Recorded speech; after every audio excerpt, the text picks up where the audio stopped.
بلوچستان کے شہر کلات میں بھی بلوچ یکجہتی کمیٹی کی مرکزی کال پر عید الفطر کے روز لاپتہ بلوچ افراد کی بازیابی کے لیے ریلی نکالی گئی۔ مین RCD شاہراہ سے مغل چوک پر احتجاجی مظاہرہ کیا۔ ریلی کی قیادت ماہین بلوچ نے کی۔ ریلی مغل چوک سے شروع ہوئی اور شہر چوک پر جلسے کی شکل اختیار کی۔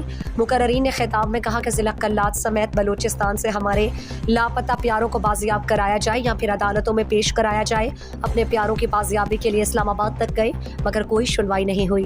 یہ مسلسل مایوسی کا عمل خطرناک ثابت ہو سکتا ہے۔ انتن کیلم نو میں پائی کہ نن اسلام آباد آئینان تو اوڑے ننے باز زیادہ ننے اذیت تسو ننے ظلم کریر ننا نیاڑی تا گدات چکار ننے لٹ تسو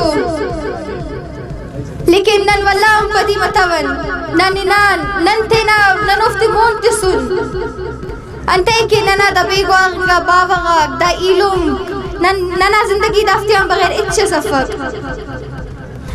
اگر وہ گناہ کرے تو غم اللہ بے گواہ کے روفتے بغیر گناہ غان تو ننا اس تو شنگک نن روڈا تیا پیشتا منے اینو اندر میں کل سمائے کے ایدنا دے کے دا پورا بلوچستان ٹی پروٹیسٹ جاری ہے تو کلات چیم نن دا پروٹیسٹ جاری تخانو نما باز منتوار اسوار پین کی نم بسورے ننا دا دکھٹی ننا درد ٹی نم ننتون اوار مسورے سلامت مرے بلوچ راج۔